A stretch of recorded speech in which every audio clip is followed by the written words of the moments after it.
Berawal dari menolak ajakan pasangan sesama jenisnya untuk berhubungan badan, pria berinisial R tewas di tangan AS. Dalam konferensi pers yang digelar di Polres Cianjur, Kapolres AKBP Dodi Hermawan menjelaskan kronologi kejadiannya. Korban dan pelaku sudah 2 tahun ini berteman dan memiliki hubungan spesial atau pasangan sesama jenis. Di hari kejadian, keduanya menginap di sebuah hotel di Desa Sarangge, Kecamatan Pacet, Cianjur, Jawa Barat. Keduanya sebelum ke hotel sudah meminum minuman keras. Saat di kamar, korban dan pelaku awalnya hanya bercumbu.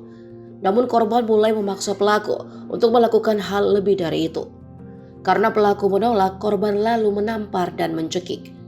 Pelaku melawan dengan menendang dan mencekik balik korban hingga tak sadarkan diri. Karena sadar korban sudah tidak bernafas, pelaku merekayasa seolah bunuh diri. Ia sengaja menyayat pergelangan tangan korban dan meninggalkan di dalam kamar mandi.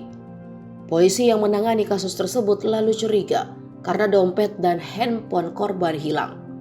Setelah dilakukan penyidikan, polisi menangkap pelaku di rumah orang tuanya di Kecamatan Sukamakmur, Kabupaten Bogor. Kini ia ditahan dan menghadapi ancaman hukuman penjara seumur hidup atas pelanggaran pasal 340, pasal 338 junto pasal 365 KUHP. Itu merupakan teman dari korban, yaitu atas inisial AS, dan antara korban dengan pelaku ini sudah berteman selama kurang lebih 2 tahun ya, dari tahun 2012 saling mengenal.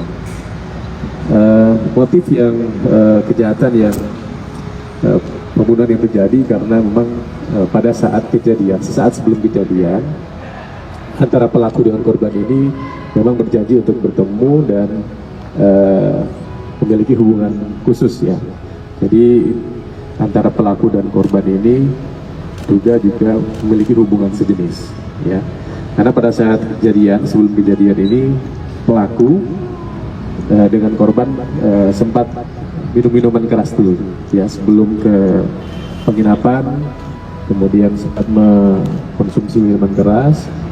Kemudian pada saat terpengaruh minuman keras itu, korban ini sempat mengajak berhubungan intim. Ya. Tetapi pada saat itu baru sampai dengan bercumbu saja ya. Jadi antara dua korban dengan pelaku ini sempat bercumbu. Kemudian pada saat ingin berhubungan lanjut, yaitu berhubungan intim, korban ini memaksa